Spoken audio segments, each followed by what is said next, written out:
Courier সার্ভিসের সামান্য বেতনের টাকা দিয়ে সপ্তাহে একদিন এভাবেই নিজ বাড়িতে রান্নার বিশাল কর্মযজ্ঞের আয়োজন করেন সাতক্ষীরার ডেলিভারি ম্যান মনিরুজ্জামান বাবু গাজী। এসব খাবার নিজেরা খেতে বা অতিথিদের খাওয়াতে নয়, শতাধিক অসহায় নিম্ন আয়ের মানুষের মুখে খাবার তুলে দিতেই পরিবারের সবাইকে সাথে নিয়ে অক্লান্ত পরিশ্রম করেন উদার মনের এই ডেলিভারি ম্যান। আমি পাঠাও কুরিয়ারের একজন হোম ডেলিভারি ম্যান।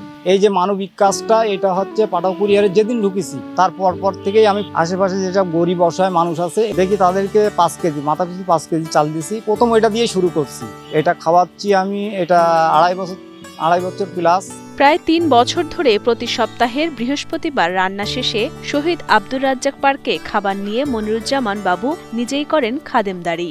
কখনো মুরগি, কখনো ডিম ডাল কিংবা মাছ ভাত থাকে খাবারের আয়োজনে। এসব খাবার খেতে পেরে আনন্দে আত্মহারা অসহায় মানুষেরা। খুশি মনে খাচ্ছে, ঠিক আছে। আমরা আগের দিন বৃহস্পতিবারের দিন আমরা গোড় দিয়ে ডাল দিয়ে খাইছি। আমরা খুব খুশি, আল্লাহর বরকত দেখ, আল্লাহর হিদায়াত দাও। এই আমাদের এই যে যত কাঙাল গরিব আছে এরগা সবার খাদ্য 3 বছর ধরে আমরা দোয়া করি বাবা যেন শরীরগত ভালো থাকে, সুস্থ থাকে। উনি যে উদ্দেশ্য করে খাতিয়ে যাচ্ছে এই মিসকিনদের, আল্লাহ যেন ওনার উদ্দেশ্য সফল করে। মনিরুজ্জামান বাবু সাতক্ষীরার সদর উপজেলার ঝুটিতলা গ্রামের বাসিন্দা। তিনি জানান 15 বছর বয়সে তার বাবার সাথে এক অনুষ্ঠানে গিয়ে ভিক্ষুকদের অবশিষ্ট খাবার খেতে দেখে অসহায় মানুষের মুখে খাবার তুলে দেওয়ার প্রবল আগ্রহ জন্মায় তার মনে। পরবর্তীতে চাকরি পাওয়ার পর বেতনের টাকা দিয়েই সপ্তাহে একদিন খাবারের আয়োজন করেন তিনি।